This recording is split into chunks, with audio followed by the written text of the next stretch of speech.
Good morning all student. सभी का Shri Shyam education शिक्षण संस्थान में हार्दिक स्वागत है, अभिनंदन है। मैं मनोज कुमार और अपना जो सब्जेक्ट है वह राजनीति विज्ञान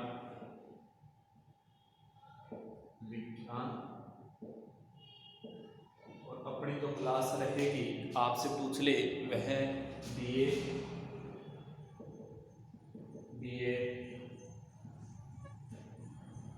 पार्ट फर्स्ट। और अपने जो पॉइंट चल रहे थे वो चल रहे थे डॉक्टर भीमराव अंबेडकर से संबंधित पॉइंट चल रहा था। डॉक्टर भीमराव अंबेडकर से संबंधित तो हमने लास्ट वीडियो में जो अध्ययन किया था उनका परिचय पढ़ा। डॉक्टर भीमराव अंबेडकर ने कौन कौन सी रचनाएं लिखी है उनके बारे में हमने अध्ययन किया। अब पूछ ले कि डॉक्टर भीमराव अंबेडकर के दलितों संबंधी विचार, दलितों संबंधी विचार कि डॉक्टर भीमराव अंबेडकर के दलित समाज के प्रति या दलितों से संबंधित क्या विचार थे, उनसे संबंधित बात चल रही है। तो हम बात करें तो आपसे पूछ ले कि डॉक्टर भीमराव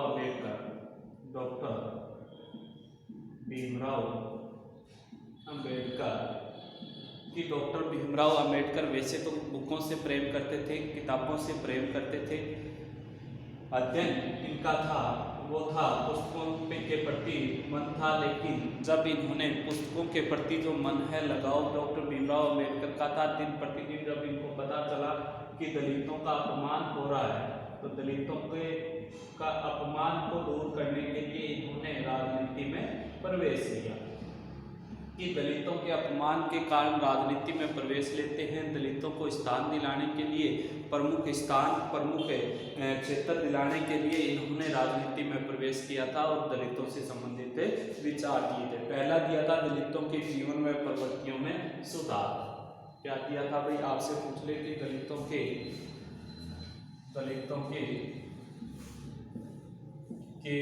जीवन व प्रवृत्तियों में सुधार। पहला विचार क्या था भाई इनका, आपसे पूछ ले तो दलितों के जीवन और प्रवृत्तियों में सुधार से संबंधित विचार था। वह प्रवृत्तियों में सुधार। तो पहला विचार क्या है डॉक्टर भीमराव अंबेडकर का? डॉक्टर भीमराव अंबेडकर का पहला विचार था कि दलितों के जीवन और प्रवृत्तियों में सुधार से संबंधित था। देखो जैसे कैसे था कि डॉक्टर भीमराव अंबेडकर क्या कहते थे भाई, आपसे पूछ ले डॉक्टर भीमराव अंबेडकर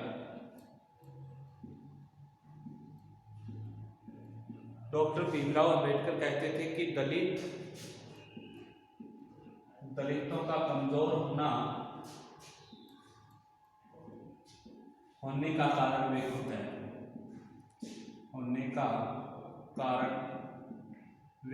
डॉक्टर भीमराव अंबेडकर कहते थे कि जो दलित समाज है वो पिछड़ा हुआ है, जो कमजोर वर्ग श्रेणी में आता है, तो कमजोर होने का कारण उन्होंने खुद बताया है कि दलित वर्ग खुद है।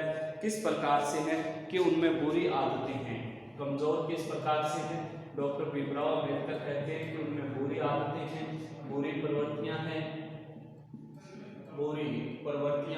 तो डॉक्टर भीमराव अंबेडकर के अनुसार वो तभी सम्मान प्राप्त कर सकते हैं, तभी वो उच्च पद प्राप्त कर सकते हैं जब उन्हें बुरी आदतें, बुरी प्रवृत्तियों का क्या करना होगा, त्याग करना होगा। डॉक्टर भीमराव अंबेडकर के अनुसार कि दलित खुद पिछड़ा हुआ है, खुद उनकी कमजोरियां हैं। कमजोरियां क्या है कि वो बुरी आदतों के शिकार हैं। बुरी आदतें उनमें समाहित होने के कारण, बुरी प्रवृत्तियां होने के कारण क्या है कि वो अन्य भावनाओं से पिछड़े हुए हैं, अन्य सम्मानजनक स्थिति से पिछड़े हुए हैं। जैसे दलितों को भीख मांगना।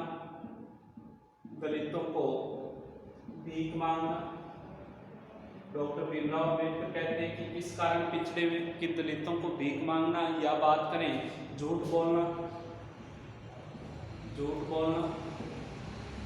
या बात करें मदिरा का सेवन करना,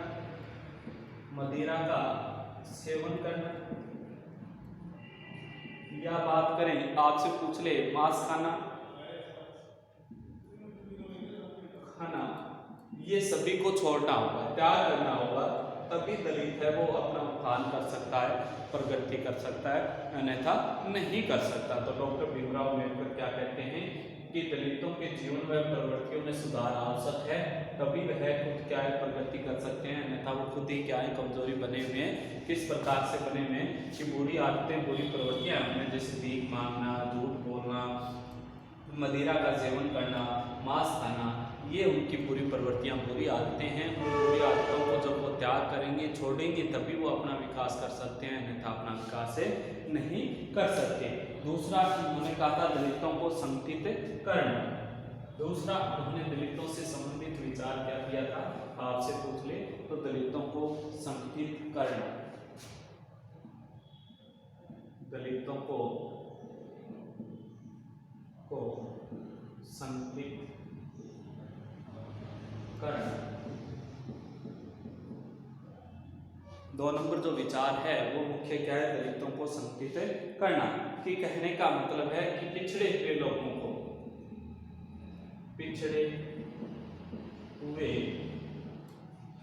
को एकत्रित करना, लोगों को एकत्रित करना। डॉक्टर भीमराव अम्बेडकर क्या कहते हैं कि जो पिछड़े हुए जो लोग हैं, पिछड़े हुए समाज के जो व्यक्ति हैं, उनको दिन प्रतिदिन क्या करना, एकत्रित करना। और ये कार्य अम्बेडकर ने किया। दलित वर्ग को एकत्रित होकर अपनी समस्याओं, अत्याचारों के विरुद्ध संघर्ष करना चाहिए। डॉक्टर भीमराव अम्बेडकर के अनुसार क्या कहते हैं, डॉक्टर भीमराव अम्बेडकर कहते हैं कि पिछड़े हुए लोगों को एकत्रित करना चाहिए। और उनके अनुसार दलित वर्ग एकत्रित होकर क्या कह रहे हैं कि दलित वर्ग जब एकत्रित होगा और एकत्रित होने के बाद जब दलित वर्ग पे जो अत्याचार हो रहे हैं, अत्याचार या फिर अन्य उनके खिलाफ जो शोषण हो रहा है, उनके विरुद्ध दलित वर्ग को क्या करना होगा, विरुद्ध कुचले संघर्ष करना होगा। खुद को एकत्रित होने के बाद संघर्ष करना होगा, तभी वो आगे जा पाएंगे, अन्यथा आगे नहीं जा पाएंगे। तो 2 नंबर जो अपना विचार था वो ये कहता है कि दलितों को संगठित करना। डॉक्टर भीमराव अम्बेडकर ने पिछड़े हुए लोगों को एकत्रित करने का काम किया, कार्य किया। उनके अनुसार जब दलित वर्ग एकत्रित होंगे तो उन पे होने वाले अत्याचार, शोषण जो हो रहा है, उनके विरुद्ध जब वो संघर्ष करेंगे, संघर्ष से करने के बाद ही वो क्या है आगे बढ़ सकते हैं, अन्यथा आगे नहीं बढ़ सकते। 3 नंबर पूछ ले दलितों को शिक्षित करना। 3 नंबर उनका विचार क्या था, दलित वर्ग से संबंधित, तो हम कहेंगे दलितों को शिक्षित करना। 3 नंबर विचार है दलितों को शिक्षित करना।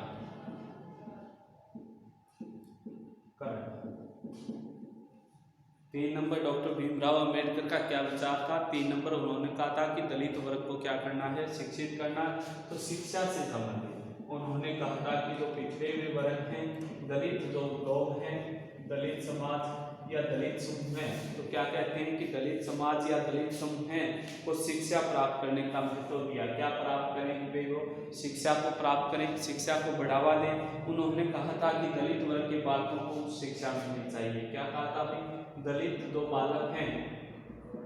बालक हैं उन्हें क्या मिलनी चाहिए, उच्च शिक्षा मिलनी चाहिए। तो डॉक्टर भीमराव अम्बेडकर के अनुसार वो कहते हैं कि दलित वर्ग के समाज के जितने भी बालक हैं, पढ़ने वाले जो बालक हैं, उन्हें क्या मिलनी चाहिए, उच्च शिक्षा मिलनी चाहिए, ताकि भारतीय समाज दलित समाज में अंतर न रहे। ताकि क्या कहते हैं कि शिक्षा मिलेगी तो भारतीय समाज और दलित समाज में किसी प्रकार का अंतर नहीं रहेगा, वह दलित समाज में क्या नहीं रहेगा, अंतर। तो डॉक्टर भीमराव अम्बेडकर कहते हैं कि भारतीय समाज और दलित समाज में जो भेदभाव है, अंतर है, वो शिक्षा से हम क्या कर सकते हैं, समाप्त कर सकते हैं।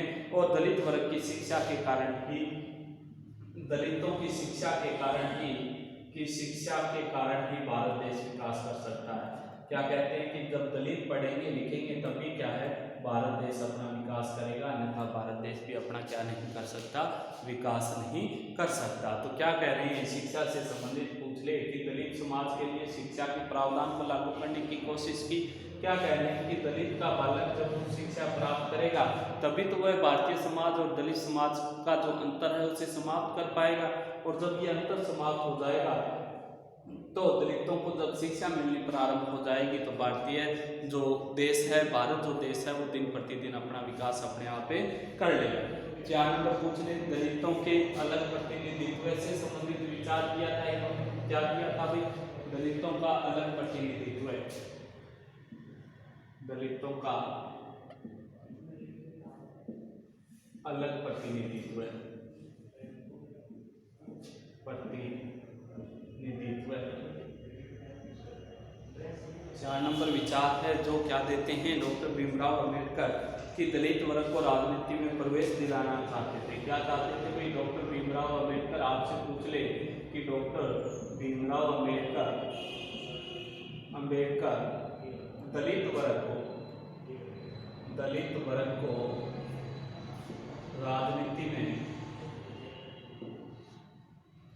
प्रवेश दिलवाना चाहते थे,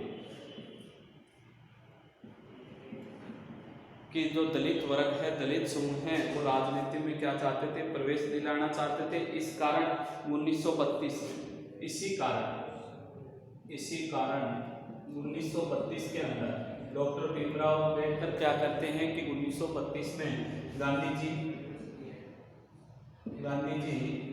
व अंबेडकर के मध्य पुनः पैक्ट समझौता किया गया था। क्या किया गया था? पुनः पैक्ट समझौता। इसी कारण डॉक्टर भीमराव अंबेडकर ने गांधी जी के साथ 1932 में पुनः पैक्ट समझौता किया था। इस समझौते में आपसे पूछ ले कि उद्देश्य क्या था? इस समझौते का उद्देश्य मुख्य था कि दलितों को राजनीति में अलग से प्रतिनिधित्व, राजनीति में अलग से प्रतिनिधित्व। तो उद्देश्य पूछ ले पुनः पैक्ट का, तो हम कहेंगे कि 1932 वाले का जो उद्देश्य था वो था कि दलित वर्ग को अलग से प्रतिनिधित्व देना ही। तो 4 नंबर हमने पॉइंट पढ़ा कि दलितों को अलग प्रतिनिधित्व, डॉक्टर भीमराव अंबेडकर दलित वर्ग को राजनीति में लाना चाहते थे, और राजनीति में लाने के लिए उन्होंने गांधी जी के साथ 1932 में पुनः जो शहर है उसके अंदर पुनः पैक्ट समझौता किया, मध्य समझौता हुआ। उसका उद्देश्य था कि दलितों को राजनीति में अलग से प्रतिनिधित्व मिलना चाहिए। फिर 5 नंबर, दलितों के लिए आरक्षण का प्रावधान। क्या करते हैं आगे वाला? दलितों के लिए आरक्षण का प्रावधान, दलितों के लिए आरक्षण का प्रावधान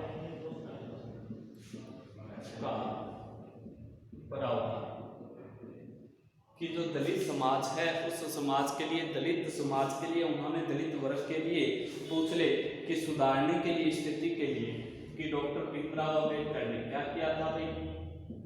भीमराव जी ने, अंबेडकर जी ने पूछ ले क्या किया था भीमराव अंबेडकर ने कि दलितों की स्थिति को सुधारने के लिए, दलितों की स्थिति को सुधारने के लिए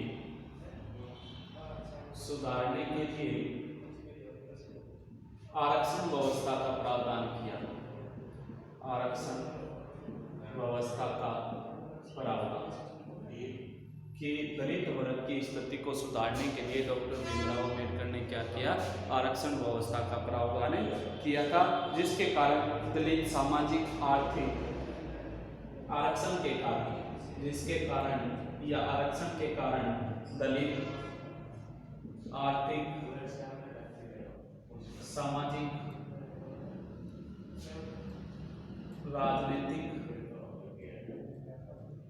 दलित सामाजिक, आर्थिक, राजनीतिक, आपसे पूछ ले सांस्कृतिक, शैक्षणिक स्तर थे,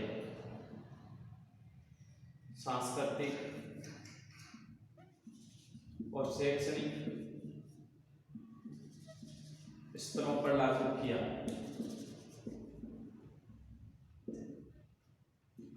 कि डॉक्टर भीमराव अंबेडकर ने आरक्षण को कहाँ कहाँ लागू करवाया? तो हम कहेंगे कि दलितों के आर्थिक क्षेत्र में, सामाजिक क्षेत्र में, राजनीतिक क्षेत्र में, सांस्कृतिक क्षेत्र में और शैक्षणिक क्षेत्र में आरक्षण व्यवस्था को लागू करवाया था।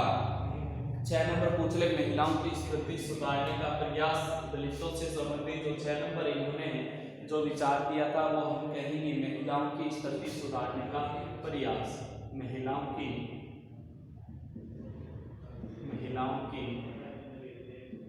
स्थिति सुधारने का प्रयास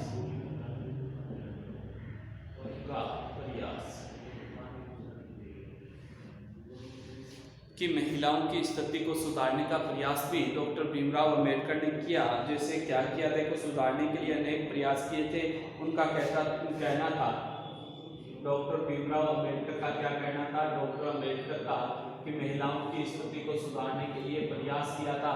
तो उनका कहना था, क्या था भाई कहना, आपसे पूछ ले कि तुम पिछड़े, क्या कहा था उन्होंने कि तुम पिछड़े हुए थे, तुम पिछड़े हुए हो। क्या कहा है डॉक्टर भीमराव अंबेडकर ने कि तुम पिछड़े हुए हो और ये कभी मत सोचो, ये कभी मत सोचो। डॉक्टर भीमराव अंबेडकर क्या कहते हैं दलित वर्ग को कि तुम पिछड़े हुए हो, ये बात कभी मत सोचो कि हम क्या हैं, पिछड़े हुए हैं। साफ सुथरे रहो, क्या कहते थे कि तुम पिछड़े हुए हो, ये बात कभी मत सोचो, साफ सुथरे रहो। क्या कहते हैं, साफ सुथरे रहो। इसके अलावा आपसे पूछ ले, अच्छे कपड़े पहनो, अच्छे कपड़े पहनो, साफ सुथरे रहो, अच्छे कपड़े पहनो। तुम्हारा पति शराब पीकर घर आता है, अगर तुम्हारा, क्या कहते हैं महिलाओं को, तुम्हारा पति शराब पीकर घर आता है तो उसे खाना मत दो, उसे खाना मत दो। महिलाओं को क्या कहते हैं कि आप साफ सुथरे तरीके से रहो, अच्छे कपड़े पहनो। अगर तुम्हारा पति घर पे शराब पी के आता है तो उसे खाना मत दो, अपने बच्चों को स्कूल भेजो। क्या कहते हैं, अपने बच्चों को स्कूल भेजो। महिलाओं को कह रहे हैं कि आपके बालक हैं उनको स्कूल भेजो, स्कूल के साथ साथ तुम भी पढ़ना लिखना सीख जाओ। क्या कहते हैं कि उनके साथ तुम भी पढ़ना लिखना सीख जाओ। अपने बच्चों को स्कूल भेजो, उनके साथ महिलाओं को कहते हैं आप भी पढ़ना लिखना सीख जाओ, जिसके कारण विकास अपने आप हो जाएगा, कि आपका विकास है वो अपने आप हो जाएगा। तो डॉक्टर भीमराव अंबेडकर क्या कहते हैं, महिलाओं की स्थिति के सुधार से संबंधित कहते हैं कि तुम पिछड़े हो, ये कभी मत सोचो। क्या कहते हैं कि ये कभी मत सोचना कि आप पिछड़े हो, आप साफ सुथरे कपड़े पहनो, अच्छे कपड़े पहनो। तुम्हारा पति शराब पी के घर आता है, उसे खाना मत दो, अपने बच्चों को स्कूल भेजो और उनके साथ साथ खुद भी पढ़ना लिखना सीख जाओ, तुम्हारा विकास अपने आप हो जाएगा। फिर पूछ ले आगे बढ़ा, 7 नंबर दलितों से संबंधित उन्होंने जो कौन सा विचार दिया था, तो वो देखो 7 नंबर जो हम पढ़ेंगे दलितों से संबंधित जो विचार था, जाति प्रथा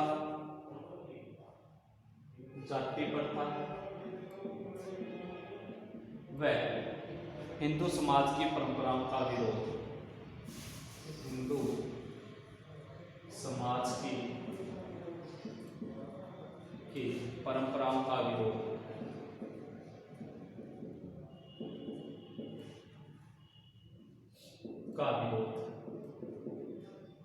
7 नंबर जो विचार था डॉक्टर भीमराव अंबेडकर का, वो क्या है, जाति प्रथा को लेकर, हिंदू समाज की परंपराओं को लेकर विरोध करने से संबंधित था। उनका कहना था, अंबेडकर जी का कहना था,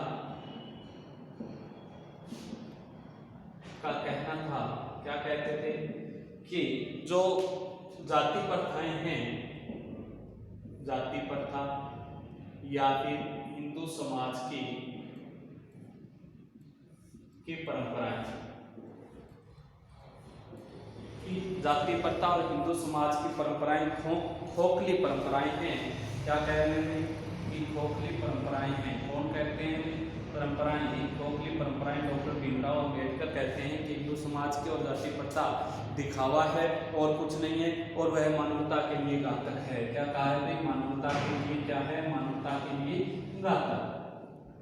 तो डॉक्टर भीमराव अम्बेडकर कहते हैं कि जो परंपराएं चल रही है वह खोखली है, नीरा दिखावा है और मानवता के लिए घातक सिद्ध हो रही है। समाज में कुछ स्वार्थी लोग ऊंचे पदों पर पहुंच गए हैं। क्या कहते हैं भाई? स्वार्थी जो लोग हैं, स्वार्थी लोग वो क्या पहुंच गए हैं? ऊंचे पदों पर पहुंच गए हैं। ऊंचे पद प्राप्त करने की कुछ स्वार्थों के कारण समाज के कुछ लोगों ने, जो स्वार्थी थे, ऊंचे पदों पे पहुंचने का दिखावा कर कमजोर व गरीब लोगों का शोषण करते हैं। क्या करते हैं भाई? स्वार्थी लोग ऊंचे पदों पे चले जाते हैं और गरीब और कमजोर वर्ग का क्या करते हैं? गरीब व कमजोर वर्ग का शोषण करते हैं, वर्ग का शोषण। डॉक्टर भीमराव अम्बेडकर क्या कहते हैं कि स्वार्थी लोग ऊंचे पदों पे चले जाते हैं और जाने के बाद वो गरीब और आपसे पूछ ले कमजोर वर्ग का क्या करते हैं? शोषण करते हैं, और इनका प्रभाव इतना बढ़ गया कि इन्होंने खोखले समाज का निर्माण कर दिया कि ये स्वार्थी लोगों ने ही क्या बनाया है? जो परंपराएं हैं उनको खोखला कर दिया, परंपराओं को नष्ट कर दिया। कि कहने का मतलब कि जो स्वार्थी लोगों ने ही, इनका प्रभाव इतना ज्यादा हो गया, प्रभाव बढ़ने के कारण इन्होंने इन परंपराओं को खोखला बढ़ा दिया है। दिमक की तरह काम करने और अनुसार जाति प्रथा करना है तो अंतरजातीय विवाह करना होगा। कि अगर जाति प्रथा को समाप्त करना है, जाति प्रथा का अंत करना है, तो डॉक्टर भीमराव अम्बेडकर ने क्या कहा? अंतरजातीय विवाह करना होगा। कि दो जातियों के मेल, अलग अलग जातियों के मध्य शादियां करवानी होगी, तभी जाति प्रथा समाप्त हो सकती है, अन्यथा समाप्त नहीं हो सकती। तो उनके अनुसार जो परंपराएं हैं वो मनुष्य के लिए घातक सिद्ध हो गई है। किस प्रकार से? कि अपने समाज में कुछ स्वार्थी लोग ऊंचे पदों पर विराजमान हो जाते हैं, वो गरीब और कमजोर वर्ग का शोषण करना प्रारंभ कर देते हैं, और उसी शोषण के कारण अनेक प्रकार से मनुष्य का नुकसान होता है। और इन्हीं स्वार्थी लोगों ने अपने लिए इस प्रकार से समाज का निर्माण कर दिया, इस प्रकार की प्रथाएं बना दी जो खोखला है, मेरी, और जाति प्रथा को समाप्त करना है तो अंतरजातीय विवाह करना होगा। फिर है 8 नंबर, आपसे पूछ ले कि 8 नंबर विचार क्या है उनका? तो हम 8 नंबर विचार कहेंगे दलितों की स्थिति सुधारने के लिए, दलितों की स्थिति सुधारने के लिए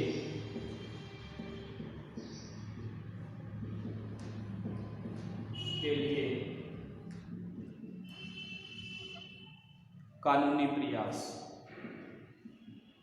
कानूनी प्रयास। डॉक्टर भीमराव अम्बेडकर ने दलितों की स्थिति सुधारने के लिए क्या किए थे भाई? कानूनी प्रयास किए थे।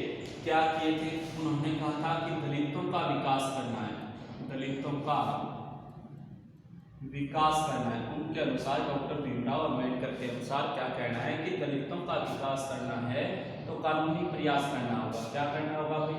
कानूनी रूप से प्रयास करना होगा, कि कानून का निर्माण करना होगा। कानून के माध्यम से ही ऐसे कानून बनाने होंगे जिनके माध्यम से ही हम दलितों का क्या कर सकते हैं?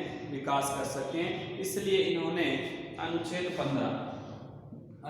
15 में क्या कहा है भाई?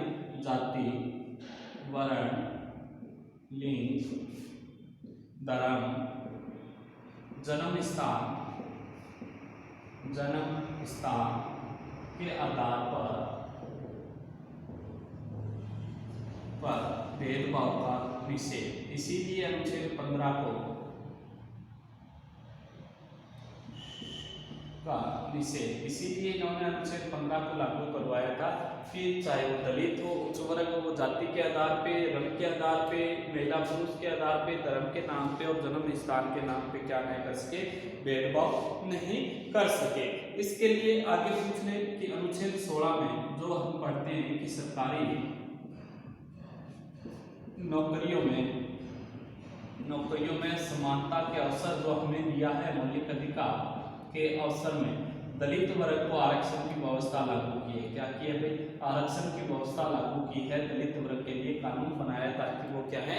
अन्य समाज के बराबर आ सके। इसी प्रकार इन्होंने छुआछूत का अनुच्छेद 17 में छुआछूत का अंत या कह सकते हैं अस्पृश्यता का अंत इन्होंने क्या किया है कि छुआछूत या अस्पृश्यता का अंत किया है। इसी कारण क्या है दलित वर्ग है वो दिन प्रतिदिन आगे बढ़ सकता है, अन्यथा आगे नहीं बढ़ सकता। तो ये हमने अभी तक 8 पढ़े दलितों से संबंधित विचारों का हमने अध्ययन किया। दलितों की स्थिति को सुधारने के प्रयास कानूनी रूप में होने चाहिए, कानून के माध्यम से होने चाहिए, ताकि उन्हें किसी भी प्रकार की किसी भी समस्या का सामना न करना पड़े।